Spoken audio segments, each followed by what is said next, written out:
안녕하세요. 저는 6개월이라는 짧은 결혼 생활을 마치고 새 출발을 준비 중인 싱글녀입니다.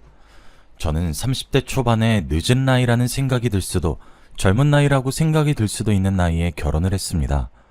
결혼이 애들 소꿉놀이도 아니고 도대체 무슨 사연으로 결혼 생활을 고작 5개월밖에 하지 않았냐고 하시는 분들도 계실 텐데 제가 이혼을 하게 된 결정적인 이유는 바로 시어머니 때문입니다. 저희 시어머니께서는 미신을 지나칠 정도로 맹신하고 좋아하세요. 무당말이라면 자다가도 벌떡 일어나시는 분이시죠. 여러분들은 제 이야기를 듣고 어떤 생각을 하실지 궁금해서 이렇게 사연을 보내봅니다. 저는 미신도 믿지 않고 신도 믿지 않아서 딱히 믿는 종교가 없어요. 저희 집안이 불교긴 하지만 부모님께서 종교 강요를 하지 않아서 무교로 살아가고 있어요. 어릴 때야 멋모르고 부모님이 가시니까 아무 생각 없이 절에 따라가긴 했었어요. 딱 거기까지일 뿐 어느 정도 커선 절에도 안 가고 아무런 종교 없이 살았어요. 저는 처음 결혼 조건에 종교 생활은 각자 하면 되니까 그닥 중요한 부분이 아니라고 생각했어요. 하지만 한 번의 파혼 경험으로 종교도 상당히 중요한 부분을 차지한다는 걸 알게 되었죠. 예전에 모태신앙이었던 기독교 남자친구를 만난 적이 있었어요. 제가 사람을 볼 때 외모나 키같이 외향적인 면보다는 사람 됨됨이를 많이 보는 편이에요. 전 남자친구는 저와 웃음 코드도 되게 비슷하고 굉장히 다정한 사람이었어요. 이 사람과 만나면서 결혼까지 하게 된다면 남은 인생 행복할 것 같다는 생각을 했었죠. 전 남자친구는 제게 결혼하자고 청혼을 했고 저는 기쁜 마음으로 받아들였어요. 그렇게 저희는 상견례를 했고 전 남자친구의 부모님을 만나 뵙게 되었죠. 저는 시댁 집안이 모태신앙 기독교인 것도 알고 있었어요. 하지만 자신들의 종교를 제게 억지로 강요할 생각은 없다고 하더라고요. 그래서 더욱더 결혼을 결심하게 되었고 그때까지 아무 일 없이 괜찮았어요. 하지만 결혼 날짜를 잡고 이런저런 이유로 계속 전 남자친구의 부모님을 만나게 되었는데 만날 때마다 예수님이 어쩌고 얘기를 하면서 은근슬쩍 교회 얘기를 계속 하시는 거예요. 이제 둘이 결혼할 사이고 우리 집 식구가 될 건데 우리랑 같이 교회 다니는 게 어때? 예배도 같이 가고 말이야. 새벽 기도는 가라는 말 안 할게. 어머님, 종교 강요는 안 하신다고 하셨었잖아요. 저는 교회 다닐 생각이 없어요. 교회뿐만 아니라 절, 성당, 어떠한 곳도 갈 생각이 없어요. 죄송해요. 안 다녀봐서 그런 거지. 한번 다녀보면 나쁘지 않아. 좋은 사람들도 얼마나 많은데. 우리랑 같이 다니자. 죄송해요, 어머님. 몇 번이고 같이 다니자 말씀하셔도 제 대답은 언제나 똑같아요. 전 어떠한 신도 믿지 않아요. 정말 죄송합니다. 결혼 날짜가 다가올수록 교회 다니라는 전 남자친구 어머니의 압박은 계속됐어요. 자꾸 전 남자친구 어머니와의 의견이 부딪히니 결혼이 망설여지더라고요. 아직 결혼 전인데도 이러시는데 결혼 후엔 얼마나 강요하실까 겁이 났어요. 그래서 저는 전 남자친구에게 이별을 구했고 저희는 파혼을 했어요. 처음엔 어떤 종교를 가졌든 서로의 종교관에 대해 이해해주면 괜찮을 것 같았는데 이젠 무교가 아니라면 결혼하고 싶은 마음이 완전히 사라져버렸어요. 하지만 무교인지 아닌지 계속 확인해보면서 만날 수도 없는 노릇이라 그 뒤로는 결혼할 거라는 생각은 버리고 정말 가볍게 만났었어요. 그러다 우연히 친구 생일 파티에 초대되어서 간 적이 있었어요. 친구들과 섞여서 이야기도 하고 게임도 하면서 즐거운 시간을 보내고 있었죠. 재밌게 놀고 집으로 돌아가려고 하는데 누군가 저를 부르더라고요. 저를 부르는 소리에 뒤돌아보니 아까 같이 놀던 사람들 중 한 명이더라고요. 뛰어온 건지 손으로 다리를 짚으면서 고개를 숙인 채 숨을 헐떡이고 있는 거예요. 어느 정도 안정이 됐을 때 머리를 매만지더니 수줍게 자신의 휴대전화를 제게 내밀더라고요. 제가 가만히 그분의 휴대전화를 바라보기만 했고 그분은 휴대전화를 다시 가지고 가는 거예요. 번호 달라는 건 실례죠? 잠시만요. 이거 제 번호거든요. 괜찮으시다면 연락주세요. 싫으시다면 번호 적힌 종인 그냥 버리셔도 괜찮아요. 아, 번호 물어보려고 하신 거구나. 뜬금없이 휴대전화만 내미셔서 제가 휴대전화 떨어뜨리고 온 줄 알았어요. 저도 번호 알려드릴게요. 이거 긍정의 의미로 받아들여도 되는 거죠? 지연 씨도 제가 마음에 드는 거죠? 혹시 거절하면 제가 민망할까봐 예의상 주신 건데 제가 오해한 건가요? 아니에요. 저도 승우 씨 마음에 들어요. 그래서 번호 드리는 거예요. 저 아무한테나 번호 주고 그런 사람 아니에요. 저와 남편의 첫 만남은 이렇게 평범하게 시작되었어요. 어느 연인들처럼 알콩달콩한 연애를 하다가도 살벌하게 싸우기도 했어요. 그래도 전 남자친구만큼이나 잘 맞는 남자였어요. 종교만 무교라면 당장이라도 결혼할 수 있을 만큼 모든 것이 잘 맞았어요. 그러다 드라마를 같이 보고 있었는데 신부님 역할을 한 배우가 나온 거예요. 배우 얘기하면서 자연스럽게 종교가 어떻게 되는지 물어봐야겠다는 생각이 들었어요. 와, 저 배우 진짜 천주교네? 천주교라서 저 역할 한다고 했나 보다. 아니면 천주교인 거 알고 섭외를 한 건가? 신기하네. 근데 자기는 종교가 어떻게 돼? 나? 종교 없는데? 무교야. 교회, 절, 성당 이런 거 가는 거 귀찮아. 우리 가족은 다 무교야. 아, 대신 우리 엄마가 미신 같은 거 진짜 잘 믿어. 종교는 없는데 미신은 믿으셔? 하긴 나도 믿었던 미신이 몇 개 있긴 하지. 문지방 밟으면 안 된다거나 빨간 글씨로 이름 쓰면 안 된다거나 그런 거. 우리 엄마는 그런 것도 믿고 무당말도 잘 믿어. 아, 진짜 같이 살면 피곤해. 빨리 내가 나가 살든가 해야지. 피곤한 아줌마야 정말. 그래도 귀여우시네. 미신 우리 어렸을 때나 열심히 믿었던 것 같은데 어머님이 되게 순수하신 것 같아. 아직까지 믿는 거 보면. 남자친구는 제가 그토록 바라던 대로 무교 집안이었어요. 대신 어머님께서 미신을 잘 믿으신다고 하시는 거예요. 저도 예전에 믿었던 미신들이 있었고 흔하게 누구나 하나쯤은 믿는 미신들이 있잖아요. 그래서 미신쯤이야 별거 아니라고 생각하고 신경을 안 썼어요. 저는 이 미신이 제 발목을 잡을 줄은 꿈에도 몰랐지만요. 남자친구가 무교란 이야기를 들은 후로 결혼이 더 하고 싶었어요. 전 남자친구보다 괜찮은 성격에 더군다나 무교라는데 안 할 이유가 없잖아요. 저는 남자친구와의 결혼을 결심했고 쇳불도 단김에 빼란 말이 있듯이 결혼을 결심한 순간부터 프로포즈 준비를 하기 시작했어요. 꼭 남자가 프로포즈 하라는 법은 없으니 제가 먼저 프로포즈를 했어요. 그런데 하필 남자친구도 그날 프로포즈를 준비하는 바람에 맛 프로포즈가 되어버렸어요. 서로 프로포즈 하겠다고 깊숙이 숨겨놓은 반지를 주섬주섬 꺼내는데 얼마나 웃겼는지 몰라요. 각자 앞에 놓여진 반지를 보며 한참 동안이나 배 잡고 웃었어요. 어쩜 타이밍이 이렇게 기가 막히냐고 천생연분이라고 했어요. 그렇게 저희는 각자가 준비해온 반지를 서로에게 끼워주었고 결혼을 약속했어요. 저희는 결혼을 허락받으려고 양가 부모님을 만나서 인사를 드렸어요. 처음 예비 시어머니를 만났을 땐 너무나도 평범한 분이셨어요. 미신을 많이 믿으신다고 들은 것과는 달리 집안도 되게 깔끔했어요. 이게 편견일 순 있지만 제가 사실 시댁에 들어가기 전에 부적이 방방곳곳 엄청 많이 붙여진 집안을 상상했었는데 고작 입구에 붙어진 거 하나밖에 없더라고요. 전 남자친구 어머니는 교회 다닐 것을 엄청 강요했던지라 어머님도 제게 미신을 강요할 줄 알았어요. 예상과 달리 평범한 얘기만 오갔고 갈 때쯤에야 부적 하나를 슬쩍 내밀더라고요. 이거 지갑에 넣고 다녀요. 애군을 막아주는 부적이래요. 그래도 없는 것보단 나을 것 같아서. 부담스러우면 굳이 안 해도 돼요. 아니에요, 주세요. 이거 하나 넣어 다닌다고 지갑이 터진 것도 아닌데요, 뭐. 감사합니다. 처음 만나는 절인데 이렇게 저까지 신경 써주셔서요. 아유, 우리 아들이 여자 하나는 기똥차게 잘 골랐네. 나를 닮아 보는 눈이 있어. 우리 아들은 내가 이런 거 주면 싫어하거든. 애미가 다 지 위에서 해주는 건데도 말이야. 제가 부적을 받을 줄 몰랐는지 처음엔 당황해 하시더니 이내 밝게 웃으셨어요. 요즘 이런 거 받는 젊은이 없다면서 이런 거 줬다가 매번 욕만 먹었다고 하시더라고요. 자식이니 잘 되라고 남자친구한테도 부적을 준 적 있는데 절대 안 받는다고 제게 하소연을 하셨어요. 어머님은 싹싹하고 이쁘다면서 저를 되게 좋아하셨어요. 하지만 저는 그 부적을 받지 말았어야 했고 이날을 두고두고 후회했어요. 저희는 상견례도 잘 마치고 아무 탈 없이 결혼을 무사히 진행했어요.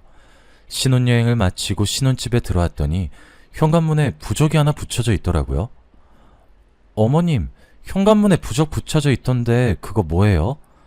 저희 집에 부적 안 붙여놓으셔도 돼요. 저희는 부적 없어도 괜찮아요. 앞으로 잘 살라고 붙여놓은 거야. 그거 붙이고 사는 게 좋다고 유명한 점쟁이가 그러더라고. 계속 붙이고 있어. 그리고 너 부적 좋아하잖아. 저번에 내가 준 거 지갑에 넣고 다니고 그러더만. 어머님, 저 부적 안 좋아해요. 어른이 주신 건데 안 받는 건 예의가 아닌 것 같아서 받은 거죠. 다음부터는 저희 집에 이런 부적 붙이지 마세요. 아셨죠? 알았다. 그렇게 하마. 이왕 붙여놓은 거니까 현관문에 붙어있는 건 건들지 말거라. 진짜 유명한 점쟁이가 해준 거라 비싸게 주고 만든 부적이야. 그러니 절대 건들지 말거라. 시어머니께서는 현관문에 붙은 부적에 대해서 신나게 말씀하시다가 부적 싫어하니 앞으로는 붙이지 말라는 제 말에 급격하게 목소리가 가라앉았어요. 다음부터는 안 그러겠다고 하시면서 현관문에 붙은 건 절대 떼지 말라고 강조하시더라고요.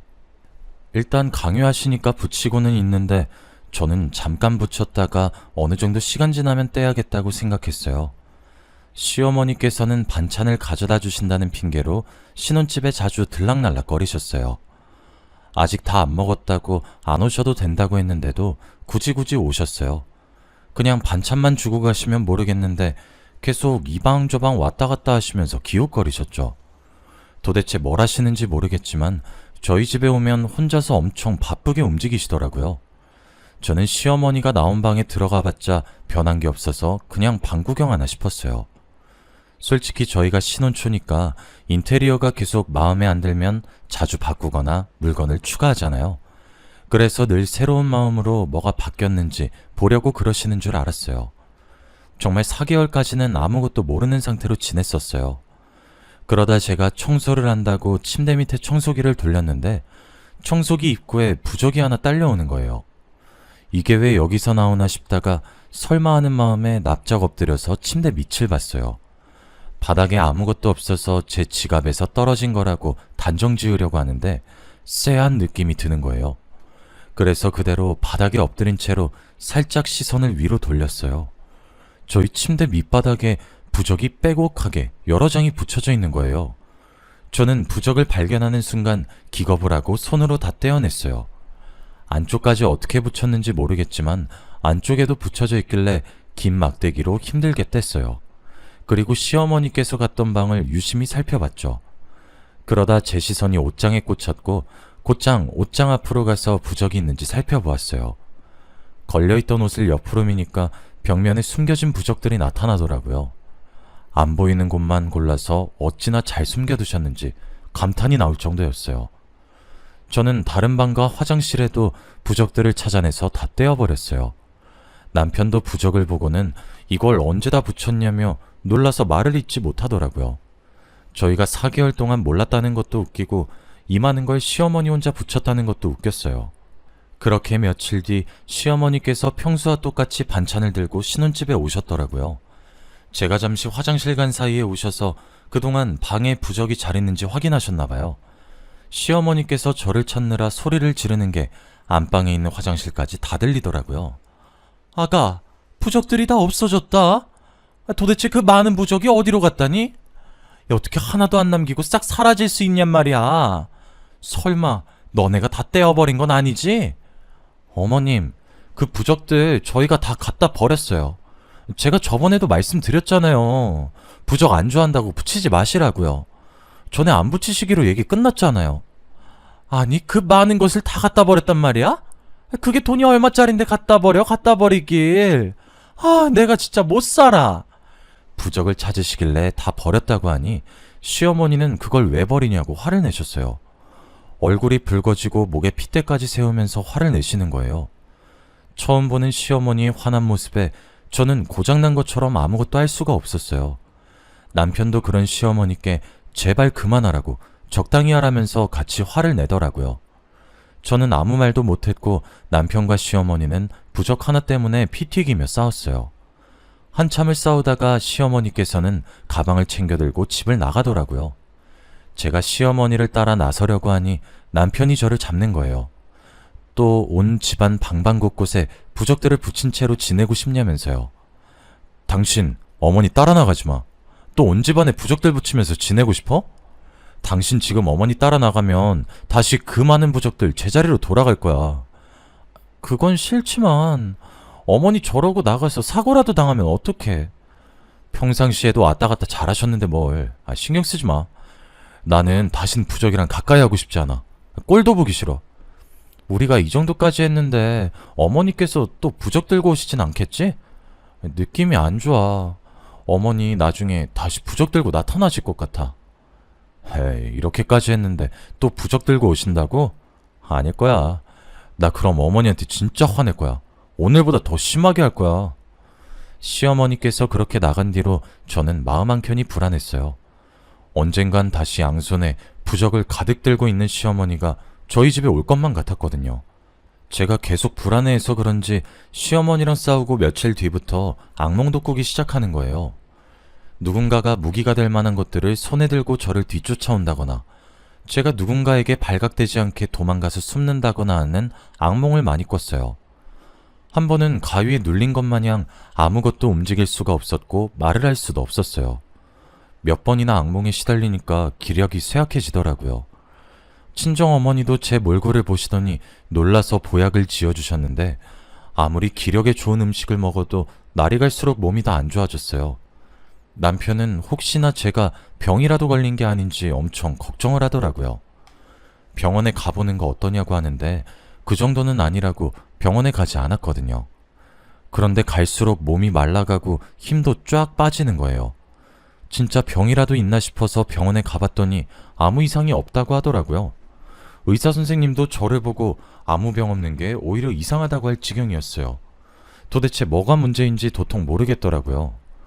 잠시 요양이라도 떠나야겠다는 생각에 짐을 싸려고 옷장에 있는 옷들을 꺼냈는데 옷을 빼고 비어있는 틈 사이로 무언가가 보이는 거예요.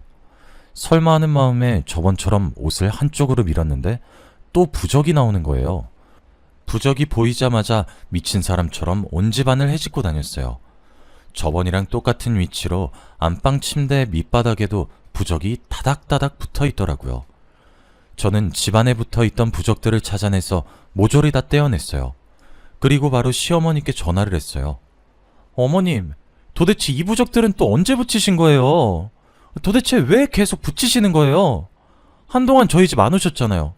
도대체 언제 와서 붙이신 거예요? 이번엔 오래 갈 줄 알았더니 그래서 그것도 다 떼서 버렸니? 그건 우리 아들한테 좋다고 해서 붙인 거니까 네가 열낼 거 없다. 제발 부적 좀 붙이지 마세요. 네? 남편도 싫다고 하는데 왜 계속 그러는 거예요? 우리 아들이 싫어한다고? 누가 그러니? 나 그 부적 아들한테 허락받고 정정당당하게 붙인 거야. 네 남편도 내가 그 부적 붙인 거 알고 있다고. 남편이요? 거짓말하지 마세요. 제가 속을 줄 아세요? 저번에 그이가 어머님한테 화낸 거 잊으셨어요? 그런 사람이 부적 붙이게 허락을 했다고요? 속는 셈 치고 하나 붙여줬더니 효과 좋은 것 같다고 더 붙여달라고 하던데 못 믿겠으면 네 남편한테 물어보든가. 그리고 너 요즘 몸 안 좋은 것 같다더라. 근데 지금 기력이 넘치네. 제 몸은 제가 알아서 할 거예요. 또 이상한 부적 쓸 생각이시면 접으세요. 내가 너한테 부적을 왜 쓰니? 돈 아깝게. 난 우리 아들을 위한 부적밖에 안 써. 제가 부적 때문에 따지자 시어머니는 남편에게 허락을 받고 저희 집에 부적을 붙였다고 하시는 거예요. 저번에 남편이 부적 싫다고 그렇게 화를 냈었는데 허락했다니 이해가 안 갔어요. 남편 퇴근 후에 물어봤더니 부적 붙인 뒤로 정신건강이 좋아진 느낌이라 더 붙이라고 했다더라고요. 그러더니 저한테 다 떼버렸냐고 묻더니 왜 뗐냐고 화를 내는 거예요. 저는 이제 더 이상 남편도 제정신이 아니란 생각을 했어요. 그러다 며칠 뒤 시어머니께서 또 신혼집에 와서는 문을 엄청 두드리는 거예요. 한창 반찬 자주 가져다 주실 땐 매번 문 열어드리기 귀찮아서 비밀번호를 가르쳐 줬었거든요. 제가 없을 때도 저희 집에 오는 것 같아서 시어머니 몰래 비밀번호를 바꿔버렸어요. 비밀번호가 맞지 않자 문이 부서지라 두드리셨어요. 저는 문을 열어줄까 말까 많이 망설이다가 계속 저렇게 놔두면 시끄러워서 주민들한테 피해줄까봐 문을 열어주었어요. 제가 문을 열어주자마자 십자가를 제 이마에 탁 소리가 날 만큼 세게 내려치더라고요. 너무 놀라기도 하고 아파서 손으로 이마를 감싸주었어요. 그랬더니 시어머니께서는 뭘 먹고 힘이 좋은 건지 제 손을 치우더니 다시 한번 탁 소리가 나게 십자가를 제 이마에 내려치시는 거예요. 제가 손으로 이마를 감쌀 틈도 없이 십자가를 다시 제 이마에 대더니 본인 주머니에 손을 넣고 무언가를 칩더라고요. 주머니에 있던 무언가를 꺼내서 제게 마구마구 던지기 시작했어요. 얼굴에도 맞고 몸에도 맞았는데 딱딱한 알갱이 같은 것들이라 너무 아프더라고요. 하지 말라고 울부짖어도 시어머니는 표정 변화 없이 계속 제게 던지시는 거예요. 떨어진 것들을 보니 무언가의 정체는 팥이었어요. 시어머니는 다시 주머니에서 팥을 움켜쥐더니 저를 보면서 물러가라를 외치며 다시 던지시더라고요. 우리 아들 나쁜 기운들 네가 다 가져간다고 해서 결혼시켜놨더니 부적을 다 떼버려? 그 부적이 어떤 부적인데 다 떼버렸단 말이냐? 잡기나 씌인 게. 죽어! 죽어! 어머님, 그만하세요. 너무 아파요. 그러니까 제발 그만하세요.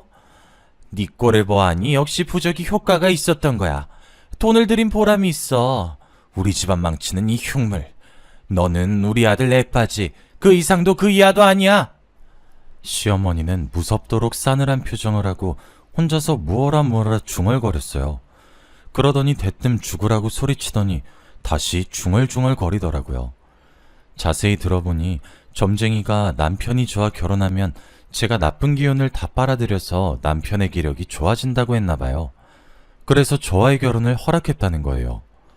부적을 붙이면 모든 악의 기운을 제가 다 빨아들여서 남편은 좋아지고 저는 시름시름 앓게 되는 것이었어요. 남편 기력 때문에 그렇게 부적을 붙이고 제가 부적을 뗐다고 하면 화를 냈던 거예요. 저는 계속 팥을 맞지 않으려고 얼굴을 요리조리 피했어요.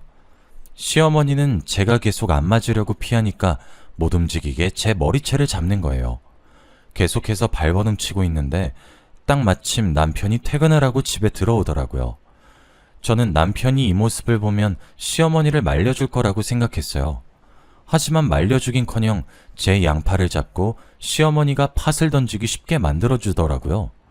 여보, 가만히 있어. 어머니가 우리한테 나쁜 거라도 하시겠어? 다 우리 위해서 이렇게 하시는 거니까 당신이 조금만 참아. 당신 미쳤어? 당신까지 왜 이러는 거야? 이것 좀 놔. 내가 왜 이런 수모를 당해야 하는데? 난 싫어. 싫다고. 그냥 얌전히 맞고 있으면 빨리 끝날 일인데 왜 질질 끌려고 그래? 딱 1분만 눈 감고 그냥 맞으면 안 돼? 그게 그렇게 어려워? 그럼 당신이나 맞아. 나 대신 당신이 맞으라고. 그러면 되겠네. 빨리 놔. 이거 놓으라고. 나 진짜 당신들 신고할 거야.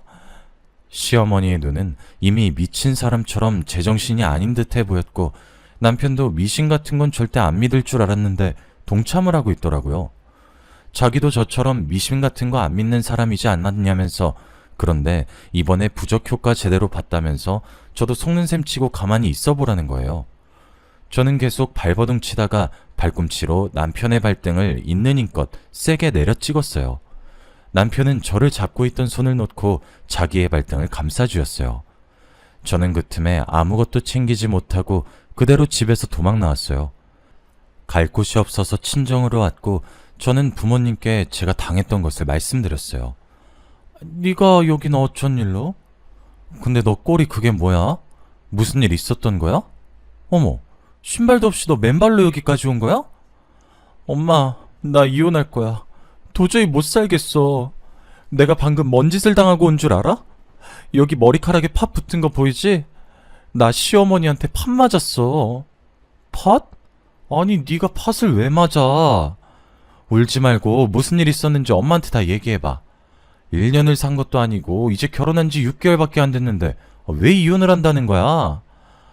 나보고 잡기라고 요망한 흉물이라고 그러고 나는 남편의 액바지 그 이상도 그 이하도 아니래. 남편 아끼운 내가 다 가져가라고 결혼 허락한 거였대. 진짜 어이없지. 아니 그게 다 무슨 말이야. 너를 김서방 액바지 하려고 며느리로 삼았단 말이야? 이게 말이니 방구니? 무슨 그런 어이없는 집안이 다 있어? 당장 이혼해. 안 되겠다. 친정어머니도 제 이야기를 듣는 내내 어이없어 하시더라고요. 어떻게 남의 집 귀한 자식을 자기 집 아들 액바지로 받들일 수 있냐고요. 어머니는 당장 이혼하라고 했고 아버지는 골프채를 들더니 신혼집에 찾아갈 기세시더라고요. 저는 괜히 일 크게 만들지 말자고 저런 집안에 시집 갔다는 것 자체가 수치스럽다고 조용히 이혼하고 싶다고 하면서 아버지를 말렸어요. 와중에 남편이 계속 저한테 전화를 하더라고요. 저는 끝까지 전화를 받지 않았고 이혼하자는 문자만 보냈어요. 남편은 이혼하자는 제 문자에 고작 이런 걸로 이혼을 해야겠냐고 뻔뻔하게 답을 보낸 거예요. 저는 이혼 서류 가지고 올 거 아니면 연락하지 말라고 하고 폰을 꺼버렸어요. 하루 지나고 폰을 켰는데 아무런 연락이 안 와 있더라고요. 그렇게 며칠간 친정에서 지냈고 정말 부적 때문에 몸이 안 좋아졌던 건지 친정에서 지내는 동안엔 다시 살도 조금씩 찌고 기력도 되찾아갔어요. 거의 예전 모습을 찾았을 때쯤 남편한테 연락이 왔더라고요. 이혼하자고 서류 들고 친정 근처 카페에 앉아 있으니 오라고 하면서요. 저는 가벼운 발걸음으로 카페에 향했어요. 창가 쪽에 남편이 앉아 있었는데 못 본 사이 얼굴이 퀭해져 있고 살도 빠진 것 같았어요. 제가 자신의 앞에 앉자 가방에서 서류 봉투를 하나 꺼내더라고요. 자기 인적사항은 다 작성했으니 제 거만 작성해서 제출하면 된다고요. 이거 합의 이혼서야. 내 인적사항은 다 작성해놨어. 당신 인적사항만 작성해서 제출하면 끝나. 근데 꼭 이혼을 해야겠어? 당신이 몇 번을 다시 물어도 내 생각은 변함없어. 당신이랑 이혼할 거야. 봐봐, 나 당신이랑 안 사니까 다시 살도 찌고 기력도 되찾았잖아. 근데 내가 왜 당신이랑 계속 살아? 그러네. 다시 예전 모습으로 돌아갔네. 다행이다. 솔직히 당신 계속 말라가서 걱정 많이 했거든. 나는 어머니가 당신을 액바지로 생각했을 줄은 꿈에도 몰랐어. 내가 대신 사과할게. 남편은 시어머니께서 저를 액바지로 생각할 줄은 몰랐다며 대신 사과를 하더라고요. 남편의 표정을 보아하니 정말 남편은 아무것도 몰랐던 것 같아서 사과를 받아줬어요. 그리고 저희는 합의이혼을 했죠. 저는 지금 남편과 이혼하고 새로 태어난 기분으로 살아가고 있어요. 예전 모습으로 완전히 되찾았고 지금 만나고 있는 남자친구 덕분에 더 밝고 긍정적인 사람으로 변해 있어요. 지금 남자친구는 제게 있어서 귀인 같아요. 힘들어하던 저를 보듬어주고 위로가 되어주고 기쁨이 되어줬으니까요. 남자친구와 결혼을 할지 안 할지 모르겠지만 지금처럼만 재밌게 지냈으면 좋겠어요. 제 이야기는 여기서 끝을 맺어보려고 해요. 여러분들도 미신이라는 걸 믿으시나요? 저는 적당히 믿는 건 괜찮지만 전 시어머니처럼 맹신하는 건 좋지 않다고 생각해요. 자신에게도 주변 사람에게도요. 여러분들도 만약 믿고 있는 미신이 있다면 그 미신에 너무 맹신하지 않았으면 합니다.